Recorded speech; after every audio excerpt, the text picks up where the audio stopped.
How's it going, guys? Daniel here. So one thing that I just want to bring out to you today is how to win in email marketing. The one thing that really sticks out, and just the one thing that basically determines the win, the victory of email marketing, and basically the inbox win, right? Because again, guys, it's all about the inbox, and it's all about how to win this thing. So one thing that I've learned for the last like maybe 2 months is that if you follow, like literally, if you follow the proven, tested strategy, you end up in the worst place that you were before. Because guess what? According to behavioral economics, which I've studied, as I said, for a long time, by a long time I mean 6 months. In my opinion, it's a long time to study something like behavioral economics, which actual cap it takes way longer. But the basics of it is the gist is that if you take the marketing research literally, if you don't understand the power of context, if you try to basically find this proven tactic, strategy, or hack, or just even the formula, right? Something like, I'm gonna give you an example: proven times. Oh, send at 8 p.m. Oh, send at 10 a.m. Oh, send at 5 p.m. It's the best time to send. Well, guess what? Everybody's gonna send that time, and you're gonna compete with everybody. You just basically created another competition for you. So that's out. Don't do that. What you have to do is send at the time when nobody's sending. Like literally, like sometimes I just send emails at night. Sometimes I'm on my phone literally at night, and I know people are going to inbox on their phone. So another point here, you wanna basically have your email optimized for mobile devices, right? And it's only can be done properly with HTML, right? So you want to hire a developer or an agency like us, Coyotes, but we always specialize in pet brands. So if you're not a pet brand, we're unfortunately, not that we don't want to work with you. Actually, we don't want to work with you. We can't work with you because we don't have this expertise. We only have expertise in the pet brands. And if you have a pet brand that makes at least $300,000 per year in revenue, and you need some solid email marketing, I mean, it just at that point it's like a no-brainer to you. If you're going to reach out to some other agency, it's going to be the dumbest idea on the earth, because you're just literally missing out on the smartest guys on earth, specifically for your niche. But continue on about the behavioral economics. Yeah, so the reason I said that you need to optimize for example for the mobile devices, right, is because at night people watch Netflix, Hulu, whatever stream services they do, or they watch YouTube, or they play the games like on their computer or console, right, of their choice. And so sometimes notification comes, and so they gotta check their inbox, and nobody's gonna do that. Going to their computer, turn it on, and then go to their inbox is dumb, right? Because we're living in the age of instant gratification and full accessibility, right? The easiest accessibility, and the first thing that comes to mind is the phone, right? That's why you need to also optimize your emails for the phone, for mobile, just so that people can open it on their phone. And here's the thing: it's night, so nobody's sending at night. What you do, if you do, you will win. Even though it doesn't make sense, nobody talks about this, but that's the key to win in email marketing. And so in today's video, basically, I want to talk about something that you should follow in terms of like as a tested proven strategy. Because again, guys, strategies, tactics, proven tactics or proven strategies, they don't exist. But the fundamentals, which I teach you on this course, of course, or maybe I should consider this as a mini course, and on this YouTube channel is pretty much immortal in terms of the effectiveness, right? Because I mean, this is essentials, right? You need to know essentials. I'm not teaching you some tactics or some hacks or some subject lines. I'm teaching you basically the essentials. And the one thing that I want to teach you today is the data enrichment. Because again, as I said, come back to relevancy, you in order to basically get in front of the right people with the right message, you need to know what these people are interested in and what they want. And the only way to do this is not guessing, because if you're guessing, you're fucked. Ask them, right? There are three ways. You can ask them, gather information or mine information or enrich your profile information through only three ways. The first one is on your site, right? Through pop-ups, they put the phone number, they put their email, right? But you can also ask them and actually require the field, which is again, going back to my agency, which is Coyotes. You can go to coyotes.com to find out more. But in my agency, for example, I only serve pet brands. So what I do is I ask, I mean, for a client, I ask their or his or her their customers what their dog's age, what their dog breed, or like not like directly, but like something as, so what best describes your dog's breed or age? Is it a puppy? Is it a adolescent? Is it an adult? Right? And then based on that, I segment, because again, once they choose the right, and of course I'll offer them all the answer within a the drop down, right? And they can freely choose which one of these are related to their dog, right? And so once they do this, that tag basically gets attached to their profile, and based on that, I can create a segment, which I've covered in my later videos, and yeah, I can basically segment them, and get them like craft specific message for their particular instance. In this case, the dog's age. But yeah, so the first way is, there was the first way. The second way is ask them within emails, and I also have a video about it. So basically, what it means is a track link. It's a property link. So you basically send an email from your email to your list, including this like a link of the survey. It's called secret survey. Some secret stuff in Klaviyo, only we can know it. Klaviyo marketers. So yeah, I mean, I'm not bragging about this, nothing to hide. Again, I'm going to pop it out of this video right here. You can go watch it. And so basically what you can do here is, again, as I said, put this like a survey link. And so based on that, whenever they click, whatever link they click, I'll give you an example.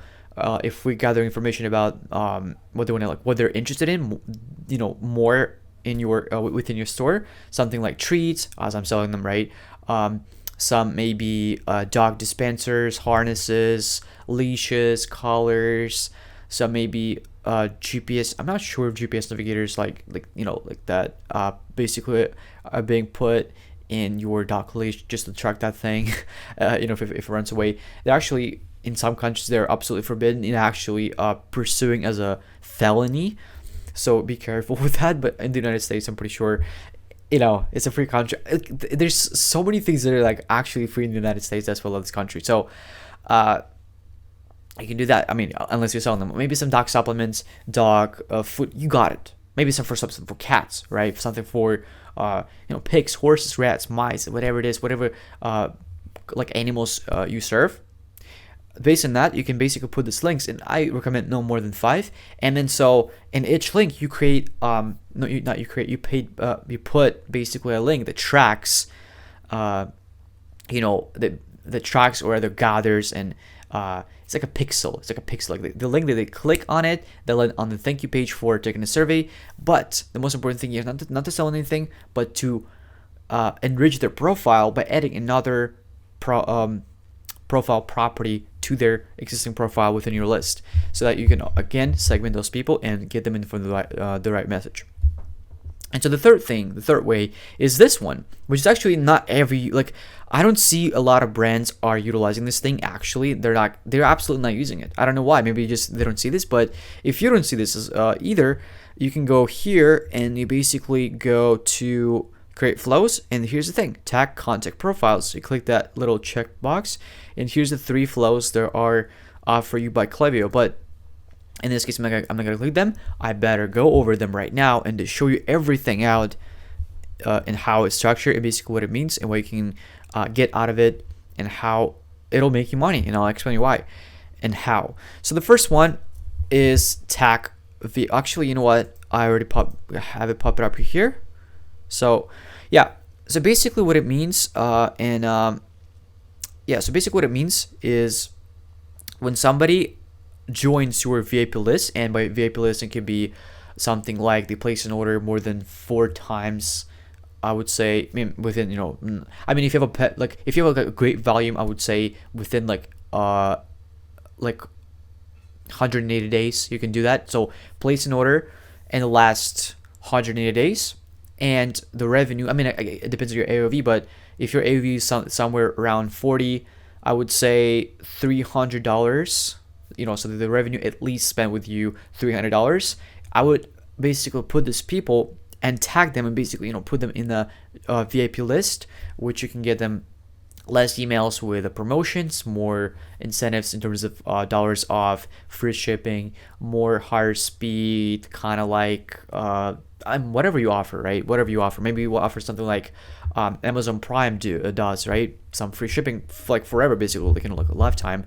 But here, what it means is you basically tag them as your VIP customers. You basically create that profile and tag not this as a segment within Klaviyo, but also as a property tag, because segment is not a tag, it's just the people that spend with you. But here is like literally a tag. So here you can basically know these people not just in a segment, but you can if when you're like writing, for example, the checkout, right? It's the checkout is already like a flow based on the checkout abandonment, right?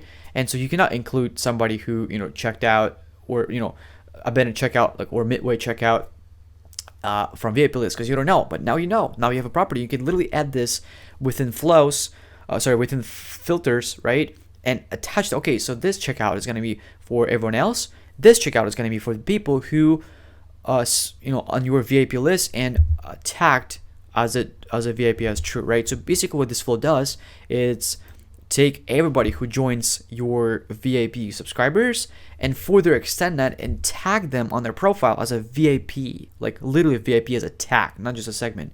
So it's pretty cool. You can run a lot of promotions there, incentivize people, get in the right content, personalize this messages, personalize the copy as like, hey, just because you are VIP customers of our brand, we want to give you not 10% like everybody else does or gets, right? But everybody who gets 20%, basically the incentive. Now, let's go over something that is called the first purchase Enrich content profile. So basically what this flow does, it basically takes everybody who purchases right now, and what you can do here, it's separating like a long-term game, long-term kind of play.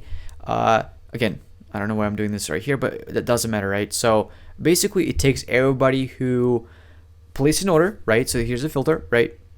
Place an order equals one time overall time, right? So they place an order at least once overall time. And what you can do by tagging them as a first purchase date is in a year from now, I know it's a long time, but you can like literally send them an email such as like anniversary. Hey, like maybe they purchased from you like today, right? As of September 20th, right? They purchased today on September 20th, and then September 20th, it's 2021, right? In September 20th of 2022, you say, hey guys, hey John, right? Or hey Kyle, you bought from us a year ago. It's a thank you, like congratulations with your anniversary with us. Hey, how about if we, again, it depends on like if he's gonna be or not, in this case he, right, is going to be engaged with your list and kind of open your emails. And if he's engaged, you will be able to higher chance to sell them, because wow, actually, how did they remember that thing? How did they actually remember that they actually purchased something in a year, and now there's a whole anniversary around me? And so you will have some chance to actually sell them. Just imagine if you just gather like 50,000 people, well, 20% will buy theoretically. That's just personally what I've seen from pet brands, right? 20% of a 50,000 is like what,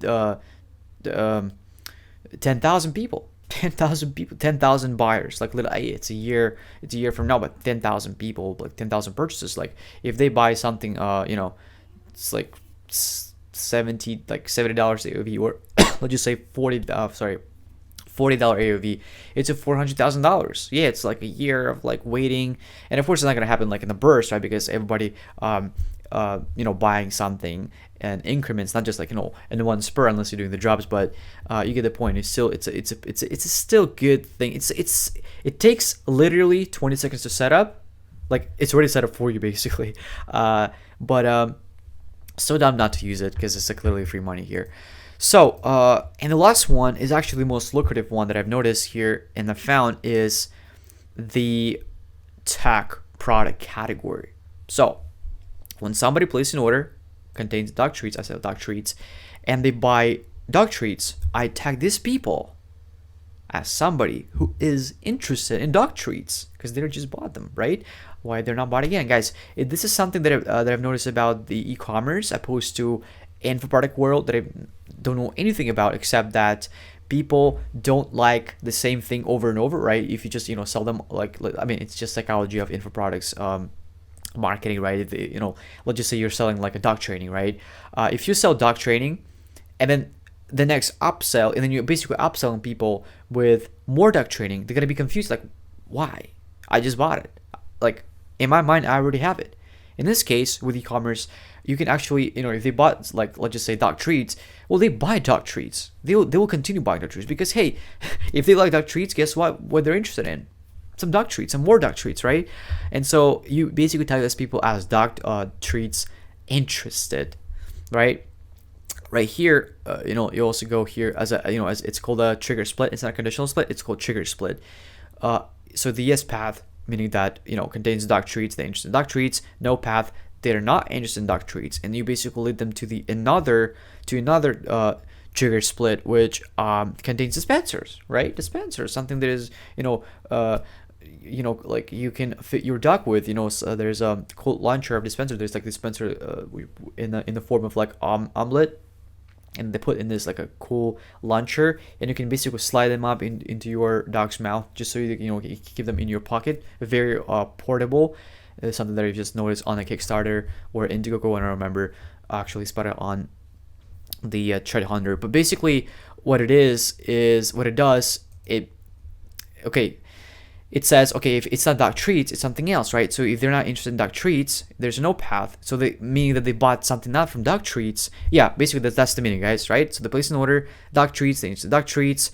If they didn't place an order of dog treats, well, then meaning that they didn't eat, like, it doesn't mean that they aren't interested in dog treats. They just didn't buy dog treats. They bought instead the dispenser, which you can basically add as an interest of dispenser. So somebody who's interested in dispensers. And notice, by the way, how it's positioned here, right? So it's called add dispenser to interest category, create interest category as dog treats, right? So another one will be the same as this one, because you're basically adding the same interest to already created interest category. So guys, that's pretty much it. That's how you enrich your profile properties. Just to go over a little bit, you have this one, right? So I call it a tag interest category, VIP tag category, that basically tags everybody as a VIP customer.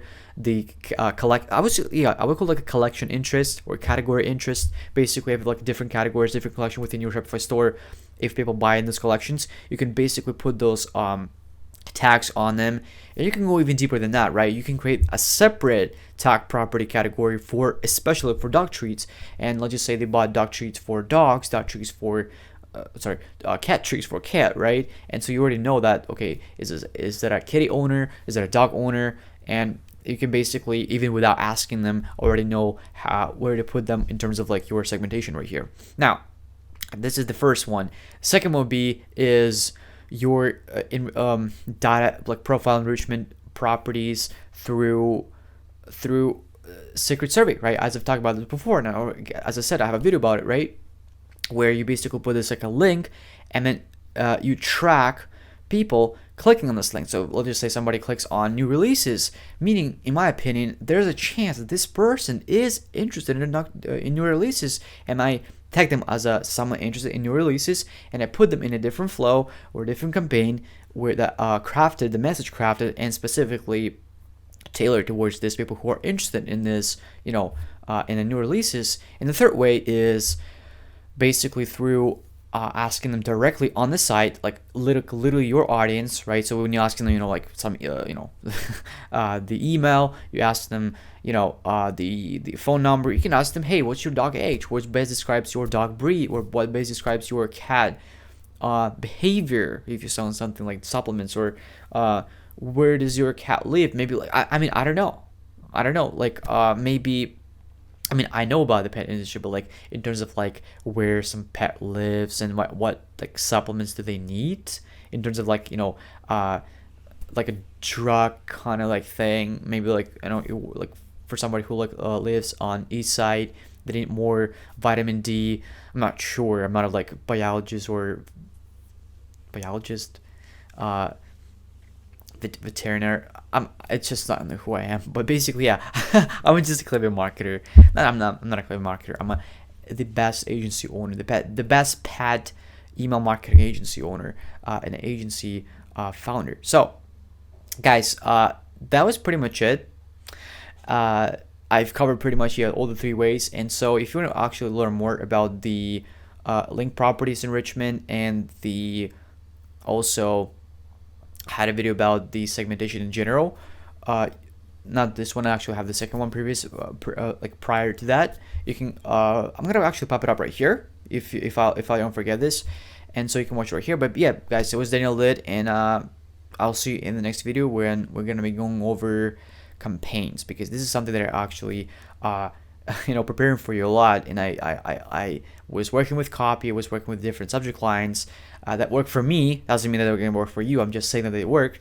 Going back to the behavioral economics, and a lot of campaigns. Basic content on campaigns. Just want to go over hard about that, just so that you get the gist of what it looks like and how to basically win the campaigns, because campaigns are lucrative, but without segmentations, they're useless. Because guys, one size fits all blast approach doesn't work anymore. You need to segment, and you need to get them for the right people, especially guys, in an iOS 15 world where clicks and data-driven agencies they're not around anymore. You need to really master the skill of like actually being genuine, like being just good naturally. So guys, it was Daniel Lit, and thank you so much for watching. I'll see you in the next video. Bye.